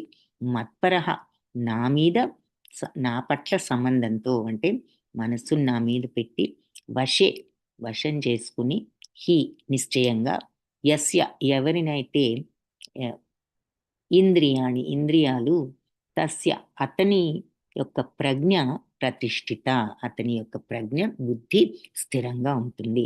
అంటే ఫైనల్గా మీనింగ్ ఏంటి అంటే ఇంద్రియాలను పూర్తిగా కంట్రోల్ చేసుకుని వాటిని వశంలో ఉంచుకుని నాయందే మనస్సును లగ్నం చేసే మనిషి స్థితప్రజ్ఞుడు అవుతాడు అని చెప్పి చెప్తున్నారు. కాబట్టి స్థితప్రజ్ఞులు అవ్వాలంటే ఎలాగో ఇంతకు ముందు శ్లోకాలన్నిట్లో కూడా రకరకాలుగా చెప్పారు, కానీ ఇంద్రియాలు స్ట్రాంగ్ కష్టమే, అంత ఈజీ కాదు. విచక్షణావంతుడు కూడా కష్టపడతాడు అవి కంట్రోల్ చేసుకోవడానికి. కానీ అది మనం ఉత్తమ రసాస్వాదన అంటే మనం ఆ ఉన్నతమైన సాధనతో, మరి ఫోకస్తో, ఆ స్థిర చిత్తంతో, మనసులో కోరికలు తగ్గించుకుంటూ ప్రయత్నించుకుంటూ అలా వస్తూ మనం ఆ స్థిర చిత్తంతో చేసినప్పుడు, ఇంద్రియాలను కంప్లీట్గా మనం కంట్రోల్లోకి తెచ్చుకుని వశం చేసుకుని మనస్సును నాయందే లగ్నం చేసిన వాడు. మనం ఈ ఇంద్రియ కోరికల మీద నుంచి మైండ్ని భగవంతుడి వైపు తిప్పి అక్కడ లగ్నం చేయడం. ఇది తిందామా, అది తిందామా, అది కొనుక్కుందామా, ఇది కొనుక్కుందామా అనేవన్నీ పక్కన పెట్టి భగవంతుడి వైపు మనం ఆ మనస్సును మరల్చగలిగి అలా స్థితం అవ్వగలిగినప్పుడు అటువంటి వాడు స్థితప్రజ్ఞుడు అని చెప్పి చెప్తుంది. సో కోరికల్ని తగ్గించుకోవడం, ఇంద్రియాలను కంట్రోల్ చేసుకోవడం ఫస్ట్ స్టెప్ అయితే, తరువాత ఆ మనస్సును మరి మన వైపు చాలా మంది అంతర్గతంగా తిప్పాలి మనస్సు అంటూ ఉంటారు, లోపలికి తిప్పాలి అంటే చాలా మంది ఏంటి మనస్సును లోపలికి తిప్పడం ఏంటి అని మనకి డౌట్ వస్తూ ఉంటుంది. సో మనం మామూలుగా మన ఆలోచనలు ఏమిటి, మన ప్లాన్స్ ఏమిటి, మన దృష్టి ఏమిటి అంతా ఎక్కడ ఉంటుంది, ఈ బాహ్య ప్రపంచం. అవి చూస్తాం, ఇవి చూస్తాం, ఆ కోరిక, అది కావాలి, ఇది కావాలి, ఇది బాగుంది, అది బాగుంది, అది కొనుక్కుందాము, ఎంతసేపు ఈ బాహ్యత మీదే ఉన్నది మన దృష్టి అంతా. అది కాదు, ఇవన్నీ ఒకసారి పక్కన పెట్టి మీరు లోపల ఎందుకంటాము అంటే దాని వెనక లేదా మనసులో పరమాత్మ ఉన్నారు ప్రతి ఒక్కరికి, అటు తిప్పని దృష్టి అని అర్థం. అంటే బాహ్యత్వం నుంచి ఆధ్యాత్మికత్వం, కోరికల వైపు నుంచి వస్తువుల వైపు నుంచి భగవంతుడి వైపుకి దృష్టిని మరల్చండి అని అర్థం అన్నమాట. కాబట్టి అది భగవంతుడు కూడా ఇక్కడ చెప్పింది. ఇంద్రియాలన్నిటిని కంట్రోల్ ఉంచుకుని భగవంతుడి వైపు ఎప్పుడు తిరగగలుగుతాం? ఈ కోరికలన్నీ ఉన్నప్పుడు అసలు ఆలోచిస్తామా మనం భగవంతుడి గురించి? ఎప్పుడైనా కష్టం వచ్చినప్పుడు వెంటనే భగవంతుడే ఇదేమిటి, ఏదైనా ఈ కష్టం తగ్గించావంటే నీకు ఒక కొబ్బరికాయ కొడతాం, నీ గుడికి వస్తాం, ఏదో అనుకుంటూ ఉంటాం. కానీ ఎంతసేపు బాహ్యత మీదే ఉంటుంది అది ఇది కావాలని మన దృష్టి. అలా కాకుండా కోరికల కోసం భగవంతుడిని దేవతల్ని ప్రార్థించకుండా భగవంతుడి ప్రేమతో భగవంతుడి వైపు మనం ఈ కోరికల మీద ప్రేమ తగ్గించుకుని భగవంతుడి మీద ప్రేమ పెంచుకోవడం మనం చేయవలసిందే. సో ఇంకా ఇక్కడ ఏం చెప్తున్నారంటే ఇంద్రియాల గురించి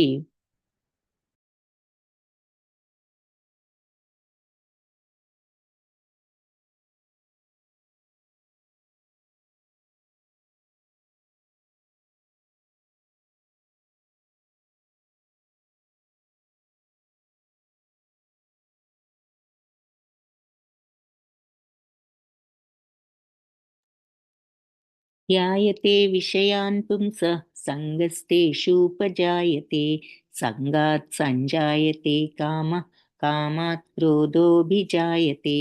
సో విషయాన్ పుంస ఇంద్రియాలు చూపించే ఈ ఆబ్జెక్ట్స్ అన్నిటి గురించి ఆలోచించామనుకో, వాటి పట్ల ఈ మనిషికి ఇంట్రెస్ట్ వస్తుంది, ఆసక్తి కలుగుతుంది.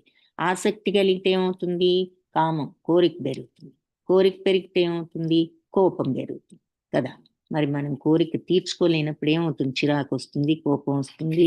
మనకి ఎవరు డబ్బులు ఇస్తున్నారో వాళ్ళ మీద కోపం వస్తుంది. మనకి డబ్బులు ఇచ్చుకుంటున్నప్పుడు మన మీద మనకే కోపం వస్తుంది.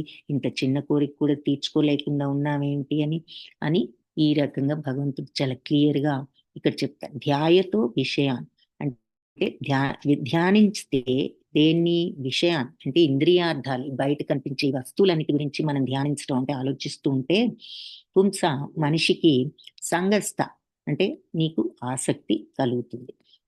తేషు దేని మీద? ఆ వస్తువుల మీద. ఇంద్రియార్థాలు అంటే ఈ భౌతిక ప్రలోభాలు పెట్టే ఈ వస్తువులు. ఉపజాయతే కలుగుతుంది. అలాగే సంగాత్ అలా ఆసక్తి కలిగిన తర్వాత ఆసక్తి నుండి సంజాయతే పుడుతుందట. ఏమిటి? కామం, కోరిక. కామాత్ కోరిక నుండి క్రోధోభిజాయతే కామం, కోపం పుడుతుంది అని అంటున్నారు. ఇందాక దానికి ఎగ్జాంపుల్. సో ఎప్పుడు ఇంద్రియ విషయాల గురించి ఆలోచించే వాడికి వాటి మీద ఆసక్తి బాగా పెరుగుతుంది. ఆసక్తితో కోరిక కలుగుతుంది. కోరిక కలగానే కోపం వస్తుంది అని చక్కగా క్లియర్గా చెప్పారు భగవంతుడు. సో మనం ఏం ఎగ్జాంపుల్ చెప్పుకున్నాం ఇక్కడ? ఇంకా ఏదో కొన్ని చెడు సంబంధాలు అటువంటి ఎగ్జాంపుల్స్ చెప్తున్నారు. మనం సింపుల్గా చెప్పుకోవాలి అంటే ఇందాక సోఫా ఎగ్జాంపులే. మనం ఒక వస్తువు కోసం బజార్ వెళ్ళాము. ఆ వస్తువు కోసం వెళ్తుండగా దారిలో ఒక సోఫా కనిపించింది. చూసాము. తల దిక్కుని వెళ్ళిపోవచ్చు కదా? లేదు. పోనీ బాగుంది అనుకుని వెళ్ళిపోవచ్చు కదా? లేదు. బాగుంది అంటూ మళ్ళీ తల వెనక్కి తిప్పి చూస్తాం. మళ్ళీ తిప్పేసరికి బాగుంది, అసలు ఏమిటో వెళ్ళి చూద్దామని మళ్ళీ దగ్గరికి వెళ్తాం. వెళ్ళేసరికి పట్టుకుంటాం. అబ్బా ఇదేదో చాలా మెత్తగా ఉంది. మళ్ళీ కూర్చుంటాం. అబ్బా ఎంత కంఫర్టబుల్ గా ఉంది, ఇది కొనుక్కుంటే బాగుండు అని దాంతో ఆలోచిస్తూ ఉన్నాం కదా. దాని గురించి 1-2 సార్లు ఆసక్తి కలిగగానే దగ్గరికి వెళ్ళాం, పట్టుకున్నాం, చూసాం, కూర్చున్నాం. కోరిక కలగగానే ఏం చేస్తాం? కొనుక్కోవాలనుకుంటున్నాం. వెంటనే మన పర్సులో చూస్తాము. అందులో సోఫా 5,000 10,000 ఉంది. మన పర్సులో దానికి తగ్గ డబ్బు లేదు. మరి దాంతో వెంటనే ఏమొస్తుంది? డిసప్పాయింట్మెంట్, చిరాకు. ఇదేమిటి, ఒక సోఫా కొనుక్కుందాం మంచిది, మన ఇంట్లో సోఫా ఏమంత బాగుండలేదు అనుకుంటే మనకి సరైన ఈ మాత్రం కూడా చేసుకోలేకపోతున్నాము అని కొంచెం కోపం. సో ఇలా ఏదైనా మనకి ఫీలింగ్స్ ఎలా వస్తాయి అనేది క్లియర్గా భగవంతుడు చెప్తున్నాను. ఆలోచిస్తేనే కోరిక కలుగుతుంది దేని మీదైనా. అసలు మనసు దాని మీద నుంచి మళ్ళించామంటే ఆ కోరిక కలగదు. కాబట్టి సోఫా కూడా మనం చూసి వదిలేస్తే ఉండేది కాదు. దాని గురించి ఆలోచిస్తున్న కొద్ది కొనుక్కోవాలనిపిస్తుంది. కొనుక్కోవాలంటే మరి డబ్బు లేకపోతే కోపం వస్తుంది. సో అది నెక్స్ట్ పాయింట్ ఏం చెప్తున్నారు? కోపం వస్తుంది. కోపం వస్తే ఏం జరుగుతుంది? ఇవి చాలా ఇంపార్టెంట్ శ్లోకాస్. ఎందుకంటే ఇవి మనం తెలుసుకుంటే మనలో ఉన్న ఈ లక్షణాలన్నీ కూడా కొంచెం తగ్గించుకోవచ్చు. క్రోధాత్ భవతి సమ్మోహ, సమ్మోహాత్ స్మృతి విభ్రమ, స్మృతిభ్రంశాత్ బుద్ధినాశో, బుద్ధినాశాత్ ప్రణశ్యతి. క్రోధాత్ భవతి సమ్మోహం, క్రోధం నుంచి నీకు మోహం కలుగుతుంది. భవతి అంటే కలుగుతుంది. సమూహాత్, ఈ మోహం నుంచి స్మృతి విభ్రమ అంటే నీకు జ్ఞాపక శక్తి కూడా తగ్గుతుంది. అంటే నిజంగా జ్ఞాపక శక్తి తగ్గడం అని కాదు. కోపం వచ్చినప్పుడు ఏమవుతుంది, అసలు ఏం చేస్తున్నావు, ఒళ్ళు మరిచిన కోపం వచ్చింది వీడికి అంటూ ఉంటారు కదా. ఆ కోపంలో ఏం చేస్తున్నాడు తెలియడం లేదంటున్నారు. సో అలా అన్నమాట. అలా ఏం చేస్తున్నారో తెలియని విభ్రమత్వం వస్తుంది ఆ కోపంలో. స్మృతి భ్రంశాత్ బుద్ధినాశం. అలా ఏం చేస్తున్నామో తెలియకుండా పని చేసినప్పుడు ఏమవుతుంది, మన బుద్ధి కూడా పనిచేయదు. సో తప్పు పనులు కూడా చేస్తాం. బుద్ధినాశాత్ ప్రణశ్యతి. బుద్ధి నాశనం అయితే ఎవరైనా ఏం చేస్తారు, నాశనం అవుతారు చెడు పనులు చేసి. సో క్రోధం ఎక్కువైతే మోహం కలుగుతుంది. ఆ క్రోధంతో మైకం గమ్మినట్లు అవుతుంది అనమాట. అలాంటి మైకం గమ్మినప్పుడు ఏమవుతుంది, భ్రమలో ఉండిపోతాం. అంటే ఏం చేస్తున్నామో తెలియని భ్రమలో పడిపోతాం. దాన్నే జ్ఞాపక శక్తి భ్రమ గురి అవుతాం అంటున్నారు. అలా భ్రమలో ఉండి ఆ జ్ఞాపక శక్తి భ్రమతో మన బుద్ధి కూడా స్మృతి భ్రంశాత్ బుద్ధినాశం. అలా భ్రమలో ఉంటే బుద్ధి ఉండదు, విచక్షణ పోతుంది, ఇంకా బ్రెయిన్ పనిచేయదు. ఇది తప్పు ఇది ఒప్పు అనే విచక్షణ కూడా మనకి తట్టదు. అందుకే చూడండి, వీడి పిచ్చి కోపంలో ఏం చేస్తున్నాడో వాడికి తెలియటం లేదు, చేతిలో అన్ని విసిరు కొడుతున్నాడు అంటూ ఉంటారు. మరి అలా విసిరు కొట్టడం కరెక్ట్ కాదు. ఎదుటి మనుషుల మీద కూడా విసురుతూ ఉండొచ్చు, ఎదుటి మనుషుల మీద గట్టి గట్టిగా అరవచ్చు, ఇంకా వాళ్ళకి హాని కూడా చేయొచ్చు శారీరకంగా. సో ఇటువంటివన్నీ కూడా బుద్ధి నాశనం అయినప్పుడు మనిషి చేస్తాడు. అందుకే మనిషి బుద్ధి నశిస్తే మనిషి కూడా నాశనం అవుతాడు. ఇటువంటి తప్పులు చేసి తిరిగి సంసార గర్తంలో పడిపోతూ ఉంటాడు, ఈ జనన మరణ చక్రంలో అంటున్నారనమాట. సో అంత ఎఫెక్ట్ ఉన్నది కోపానికి. క్రోధం కలిగిందంటే అవివేకం కలుగుతుంది. అవివేకం వల్ల మరుపు, ఏం చేస్తున్నారు తెలియని అయోమయ స్థితి అన్నమాట. అలాంటి స్థితి వల్ల బుద్ధి నాశనం అయ్యి, బుద్ధి నాశనం అయితే మనిషే నాశనం అవుతారు. చూడండి, మరి కోపం వచ్చినప్పుడు ఇలా పిచ్చి కోపంతో ఏం చేస్తున్నామో మనకే తెలియక తప్పు పనులు చేస్తూ తద్వారా నాశనం మనం చేజేతుల మన నాశనాన్ని మనమే తెచ్చుకుంటాం ఈ కోపంతో.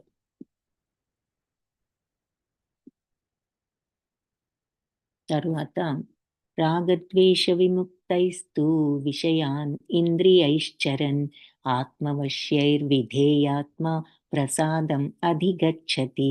సో రాగద్వేషాల నుంచి విముక్తి పొందినవాడు మరియు విషయాన్ ఇంద్రియైశ్చర్యన్, అలాగే ఇంద్రియాల నుండి, ఇంద్రియ విషయాలంటే ఈ బాహ్య ప్రపంచపు కోరికలు వస్తువుల మీద వ్యామోహం నుంచి అటువంటి వాడు ముక్తి పొందినవాడు, విధి నియమాల ఇంద్రియాలను అదుపు చేసుకోగలిగిన వాడు, అలాగే అతను అనుభవిస్తున్నా కూడా తనకు వశమైనటువంటి విధేయాత్మ నియమాలతో వర్తించేవాడు భగవంతుని అనుగ్రహాన్ని ప్రసాదం అధిగచ్చతి, భగవద్ అనుగ్రహాన్ని అధిగచ్చతి పొందుతాడు. అంటే అన్ని రాగద్వేషాల నుంచి విముక్తుడైన వాడు.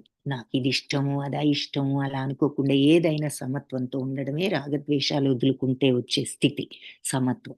అలాంటి వాడు మరియు తన విధి నియమం ప్రకారం ప్రవర్తించడం అంటే తన డ్యూటీస్ ఆ రకంగా రాగద్వేషాలు లేకుండా తన డ్యూటీ చేసేవాడు, తన ఇంద్రియాలను కంట్రోల్ చేసుకుని ఉండే మనిషి భగవంతుడి యొక్క సంపూర్ణ కరుణను పొందుతాడు. సో మన యొక్క డ్యూటీస్ మనం చేస్తూనే మనం ఈ రకంగా రాగద్వేషాలు లేకుండా ఇంద్రియాలను కంట్రోల్ చేసుకుని ఏ ఫీలింగ్నైనా మనం రియాక్ట్ అయిపోకుండా సమత్వంతో ఉంటూ మన బాధ్యత మనం నిర్వర్తిస్తే అదే భగవత్ కరుణకు మనం పాత్రులం అవడానికి దారి అంటున్నారు. ప్రసాదే సర్వ దుఃఖానాం హానిరస్యోపజాయతే ప్రసన్న చేతసో హ్యాశు బుద్ధి పర్యవతిష్ఠతే. సో ఈ విధంగా భక్తిభావంలో సంతృప్తి చెందిన వాడికి, అంటే ఇది భక్తిభావం అంటే ఆ సమత్వాన్ని తెచ్చుకున్నప్పుడు ఆటోమేటిక్ గా ఇక మనం ఆ స్థితికి వెళ్ళినప్పుడు అదే భగవంతుడి యొక్క భక్తిభావం అని చెప్పుకోవచ్చు భగవత్ తత్వాన్ని తెలుసుకున్నప్పుడు. సో ఈ రకంగా సంతృప్తిగా ఉండేవాడికి, ఏ పరిస్థితిలో అయినా సమత్వంతో సంతృప్తిలో ఉన్నవాడికి ఏ తాపాలు, త్రివిధ తాపాలంటారు. అంటే మరి ఈ ఆహ్, దైవిక, ఆది దైవిక, ఆది భౌతిక, అంటే ఇట్లా అంటే దైవం, న్యాచురల్ కెలామిటీస్ వల్ల వచ్చే దుఃఖాలు గాని, ఆధ్యాత్మిక మన ఆత్మతో మనస్సు కలిగించే తాపాలు గాని, మన మనసు ఆలోచనలతో మనకు కలిగే దుఃఖం గాని, లేదంటే పక్క వాళ్ళ వల్ల మనకు కలిగే ఏదైనా దుఃఖాలు గాని, ఇవేవి గూడా మనల్ని కలతపెట్టలేవు. ఎవరికి ఈ రకంగా సంతృప్తితో ఉండేవాడు. ఏది జరిగినా రాగద్వేషాలు పక్కన పెట్టి, ఏ స్థితిలో అయినా తొణకని, బెణకని వాడికి ఎటువంటి దుఃఖం ఎవరు కలిగించలేరు అంటున్నారు. అలాంటి సంతృప్తి చిత్తం ఉన్నప్పుడు ఆ మనిషి బుద్ధి శీఘ్రంగా సుస్థిరం అవుతుంది. ఇక అట్లాంటి సంతృప్తితో త్వరలోనే సుస్థిరుడై ఆ స్థితిలో సెట్ అయిపోతాడిక. అది ప్రాక్టీస్ చేస్తూ ఉంటే. తద్వారా ఆత్మలో ఉన్న ఆనందాన్ని, సచ్చిత్తానందాన్ని, ఆ దివ్యానందాన్ని, బ్రహ్మానందాన్ని, మహదానందాన్ని ఎప్పుడూ పొందుతూ ఉంటాడు. అది ఎటువంటి ఆనందం అంటే మన భౌతిక ప్రపంచపు వస్తువులు ఇచ్చే ఆనందం కాదు. ఏ కష్టం వచ్చినా తరిగిపోని నిత్యానందం అన్నమాట. అది ఆత్మలో ఉన్న ఆనందం. సో దానిని అతను అప్పుడు చూడగలుగుతాడు. ఆ ఆనందంలోనే ఉండిపోగలుగుతాడు. ఎప్పుడైతే ఇలా సమత్వ చిత్తం ఉన్నప్పుడు శీఘ్రమే ఇక అందులో సుస్థిరమైపోతాడు అని చెప్తున్నారు. నాస్తి బుద్ధిరయుక్తస్య నచాయుక్తస్య భావన నచాభావయత శాంతిర్ అశాంతస్య కుత సుఖం. సో ఇలాంటి భావంలో భగవంతుడితో సంబంధాన్ని పొందని వాడు విశుద్ధ బుద్ధిని గాని, అంటే శుద్ధమైన మనస్సును గాని, స్థిరమైన మనస్సును గాని పొందలేడు. ఇట్లా సమత్వం లేకుండా ఎంతసేపు ఈ రాగద్వేషాలతో ఉండేవాడు ఇక ఎప్పుడు కూడా శుద్ధమైన మనస్సుతో గాని, స్థిరమైన మనస్సు కూడా ఉండదు. స్థిరత్వం ఉండదుగా మరి. రాగం ఉన్నప్పుడు ఒక రకంగా ఆందోళన పడుతూ ఉంటాం. ద్వేషం ఉన్నప్పుడు ఇంకొక రకంగా ఆందోళన పడుతూ ఉంటే ఇంక మనస్సుకు స్థిరత్వం ఎక్కడుంటుంది? అదే చెప్తున్నారు. సో ఇలాంటి సమత్వం లేకుండా భగవంతుడితో ఆ సమత్వం ఉంటేనే ఈ సచ్చితానంద స్థితికి వెళ్ళి భగవంతుడితో కనెక్ట్ అవ్వగలుగుతాం. ఆ కనెక్షన్ లేని వాళ్ళు ఈ శుద్ధ బుద్ధి ఉండదు వాళ్ళకి, స్థిరమైన మనస్సు ఉండదు అంటున్నారు. అవి లేనప్పుడు ఏం జరుగుతుంది? శాంతి పొందే ఛాన్సే లేదు. ఇక శాంతి లేనిదే సుఖం ఏముంటుంది అని స్వయంగా భగవంతుడే చెప్తారు. సో మనం ఏమిటప్ప ఎప్పుడూ సుఖం లేదు, ఏదో ఒక ప్రాబ్లం ఉంటుంది అనుకుంటూ ఉంటాం. ప్రాబ్లం ఎందుకుంటోంది? కావాలి కావాలి అని ఏదో కోరిక తీరలేదనే కదా మనం శాంతి లేదు, సుఖం లేదనుకుంటున్నాము. అసలు ఏదైనా ఒకటే అనే సంతృప్తితో ఉంటే ఇంక మనకి సుఖం లేదనే ఫీలింగ్ ఎందుకుంటుంది? శాంతి లేదనే ఫీలింగ్ ఎందుకుంటుంది? అప్పుడు స్థిరంగానే ఉంటుంది మన మనస్సు ఎప్పుడు. అందుకే ధర్మరాజు యక్ష ప్రశ్నలు వేస్తారు. వాళ్ళు అరణ్యవాసం చేసేటప్పుడు నీళ్ల కోసం అని వెళ్ళి ఆ యక్షుడు చెరువు దగ్గర మీరు నా సమాధానం చెప్తేనే మీరు నీళ్లు తాగొచ్చు అంటే వాళ్ళెవరు వినరు. వాళ్ళందరూ పడిపోతారు. చివరికి ఒకళ్ళ తర్వాత ఒకళ్ళు వెళ్ళి ఎవరు రావడం లేదేంటని చివరికి ధర్మరాజు తిరిగి అక్కడికి వెళ్తే అందరూ పడిపోయి ఉంటారు. అప్పుడు యక్షుడు చెప్తాడు, నువ్వు నా సమాధానం చెప్పకపోయావంటే నీకు కూడా చెప్పి పర్మిషన్‌తో నీరు తీసుకోకపోతే నీకు కూడా మరి అదే స్థితి వస్తుంది అంటే, సరే చెప్తాను అడగమంటారు. సో ఆ యక్ష ప్రశ్నలన్నిటికీ ధర్మరాజు సరియైన సమాధానాలు చెప్పబట్టి ఆయన మెచ్చుకుని ఆయనకి నీరు, తర్వాత తమ్ముళ్ళందరినీ కూడా మళ్ళీ స్మృతిలోకి వచ్చేటట్లు చేస్తాడు. సో అక్కడ అడిగిన ప్రశ్నల్లో ఒకటేంటంటే, మీలో కొంతమందికి తెలిసే ఉంటుంది. ఈ ప్రపంచం అందరిలో ఈ విశ్వం అంతట్లోకి ఐశ్వర్యవంతుడెవరు అని అడుగుతాడు. అప్పుడు ధర్మరాజు ఏం చెప్తాడంటే, కోరిక లేనివాడు సంతృప్తితో ఉన్నవాడే ఐశ్వర్యవంతుడు. అంతే గదా! ఎంత ధనం ఉన్నా ఇంకా ఏదో లేదు అనుకున్నప్పుడు ఇంక సుఖమేముంది మనస్సుకు? అదే ఏమీ ధనం లేకపోయినా నాకున్నది నాకు చాలు, నేనేదో ఉన్నాను ఈ పూటకి ఇది అని అనుకుని సంతృప్తి పడేవాడికి, వాడికున్న మనశ్శాంతి మరి ఈ కోరికలున్న వాడికి ఎంత ధనం ఉన్నా గూడా ఉండదు. అందుకని ఐశ్వర్యం అంటే ఏమిటి? మనశ్శాంతితో, తృప్తితో, శాంతితో, సుఖంతో, ఆ రకమైన సుఖంతో. లగ్జరీస్ వల్ల వచ్చే సుఖం గాదు. వాళ్ళు చెట్టు కిందున్నా వాళ్ళు తృప్తిగానే ఉంటున్నారు. సో అది ఆ సమాధానం కరెక్ట్ అయిన సమాధానం అన్నమాట. తృప్తి ఉన్నవాడు ఐశ్వర్యవంతుడు. కోరికలు తృప్తి ఎప్పుడు ఉంటుంది? కోరికలు లేనప్పుడు. ఇంద్రియాణం హి చరతాం యన్మనోను విధీయతే తదస్యా హరతి ప్రజ్ఞాం వాయుర్నావమి వాంభసి. సో నీటిలో నావ ఉందనుకోండి, పెద్ద నావ, అది బలమైన వాయువు, ఎంత పెద్ద నావైనా సరే పెద్ద గాలి వచ్చినప్పుడు మరి ఆ నావను కూడా తోసివేయొచ్చు అది. అలాగే మనస్సు దాని మీద లగ్నమైనప్పుడు ఇంద్రియాలు కూడా మరి ఒక్క ఇంద్రియమైనా సరే బుద్ధిని లాగివేయగలగంటున్నారు. అంటే ఎంత పెద్ద ఓడనైనా ఒక పెద్ద వాయువు ఏ రకంగా తోసివేయగలదో, మనం గనక ఈ ఆలోచిస్తూ ఉంటే ఒక కోరిక గురించి, ఇంద్రియాలు ప్రలోభ గురించి, ఇంద్రియ ప్రలోభాల గురించి, ఒక్క ఇంద్రియం అయినా సరే మిగిలినవన్నీ కంట్రోల్ చేసుకుంటాం. నోరు కంట్రోల్ చేసుకుంటాం, చెవులు కంట్రోల్, కానీ కళ్ళతో ఏదో చూస్తాం, వెంటనే కాదు. పోని కళ్ళు కంట్రోల్ చేసుకుంటాం, ముక్కుకి ఏదో వాసన వస్తుంది, వెంటనే అది కావాలనిపిస్తుంది. మిగిలినవన్నీ అట్లా ఒక్క ఇంద్రియం చాలు మనిషి బుద్ధిని హరింపజేయడానికి అంటున్నారు. అంటే అంత జాగ్రత్తగా మనం అన్ని ఇంద్రియాలను కంట్రోల్ చేసుకోగలగాలన్నమాట.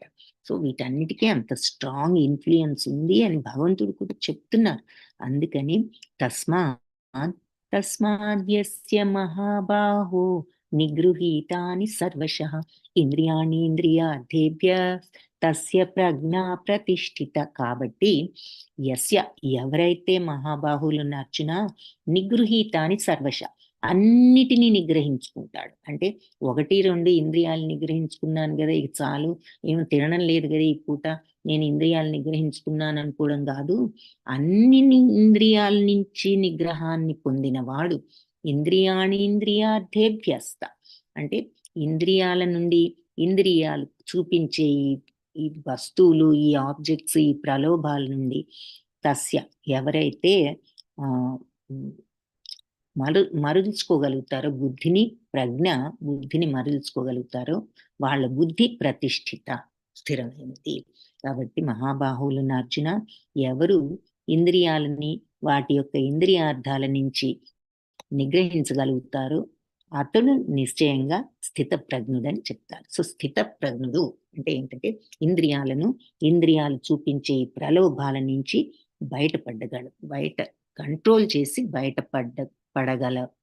పడగలిగిన వాడు అతను స్థిత ప్రజ్ఞుడు అని మళ్ళీ ఇట్లా రకరకాలుగా మనకి స్థిత ప్రజ్ఞుడి డెఫినిషన్ చెప్తున్నారు. సో మనం బాగా అర్థం చేసుకుని మనం కూడా అది ఫాలో అవ్వచ్చు, ఆ స్థితికి రావడానికి సహాయపడుతుందని మనకి ఇన్ని రకాలుగా చెప్తున్నారు.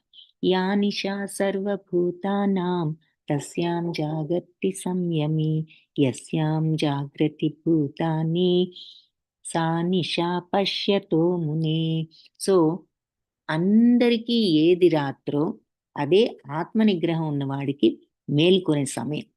అందరికీ ఏది మేలుకొనే సమయం? అంతర్ముఖుడైన ఈ మునికి అది రాత్రి సమయం అంటున్నారు.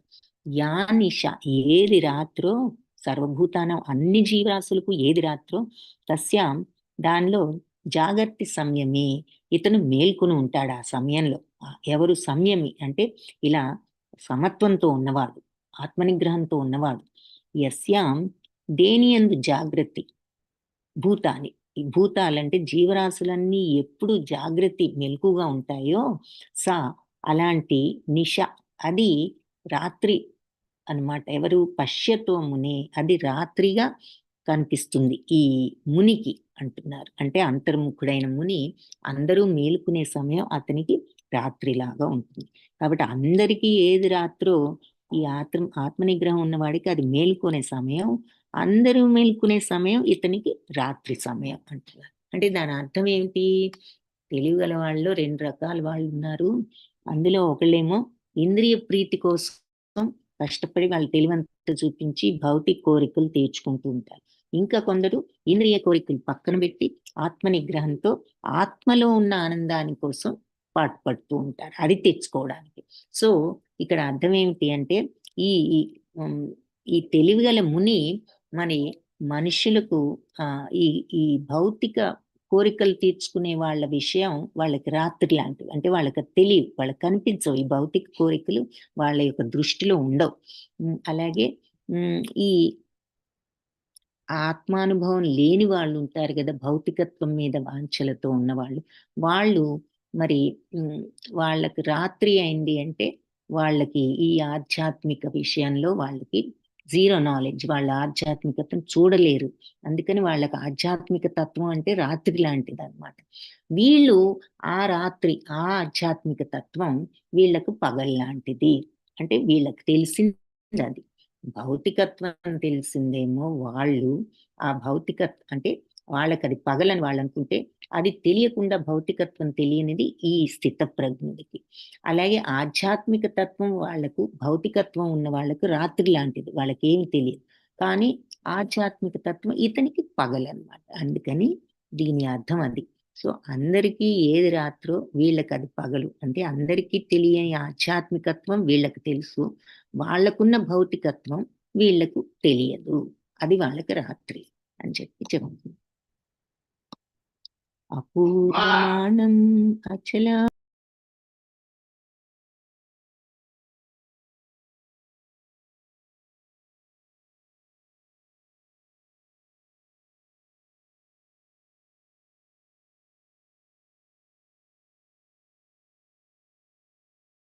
అపూర్వమానం అచల ప్రతిష్టం.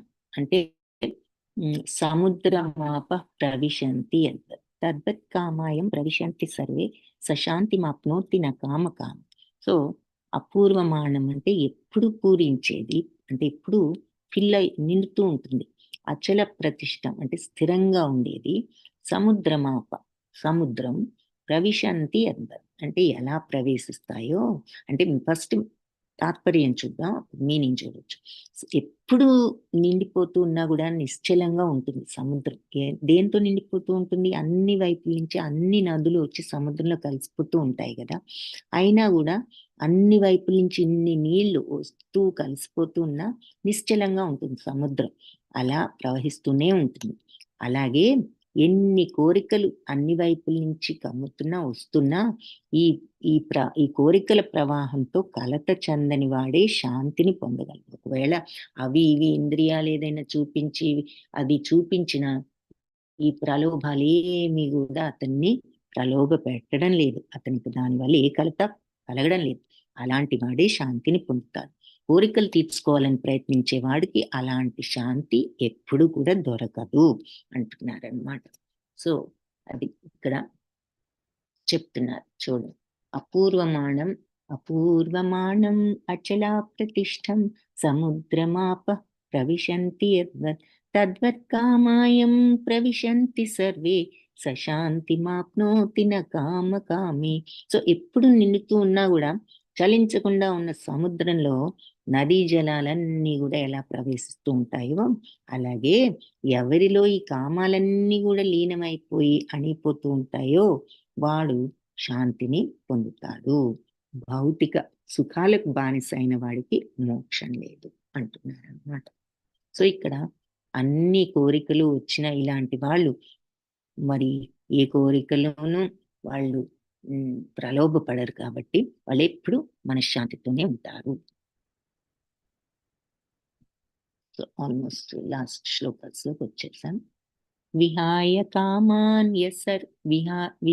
కామాన్య సర్వాన్ పుమాంశ్చరతి నిస్పృహ నిర్మమో నిరహంకార సశాంతిం అధిగచ్చతి.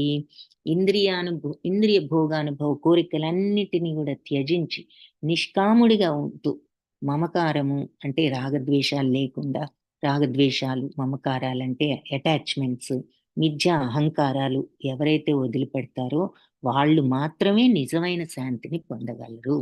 అంతే కదా. మరి కోరికలను వదిలిపెట్టి కోరికలను తగ్గించుకుని ఉండేవాళ్ళు, కోరికలు లేకుండా నిష్కాముడు, కోరికలు లేకుండా ఉండేవాళ్ళు అంటే ఇది పర్ఫెక్షన్ స్టేజ్ అన్నమాట. మమకారము అంటే అటాచ్మెంట్స్, అహంకారాన్ని వదులుకున్న వాళ్ళే నిజమైన శాంతిని పొందుతారు. మరి అంతే కదా, మనకు కలిగే బాధలు, కోపాలు, దుఃఖాలు అన్ని వీటి వల్లే వస్తున్నాయి.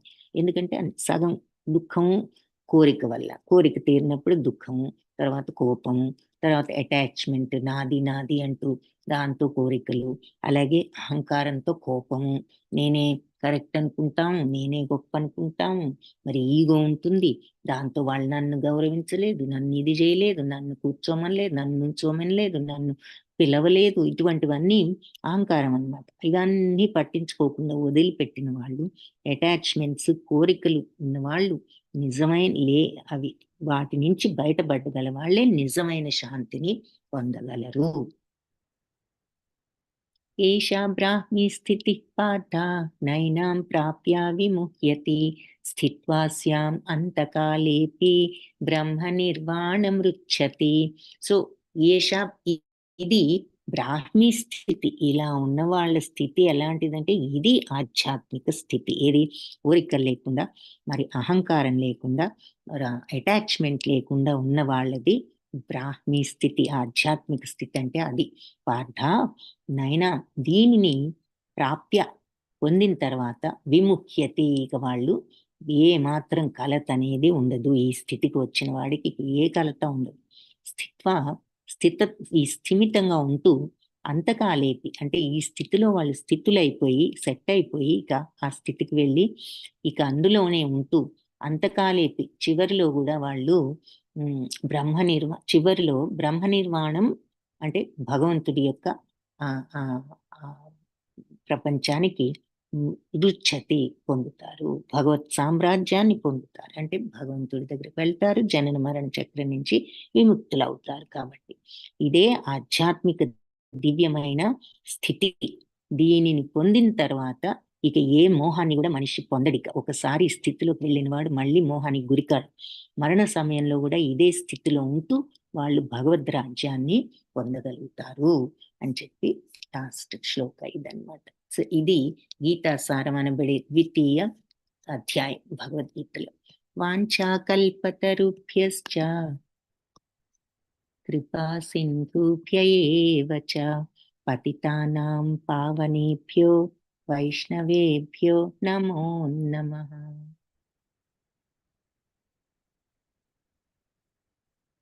సో ఇది మన యొక్క గీత 2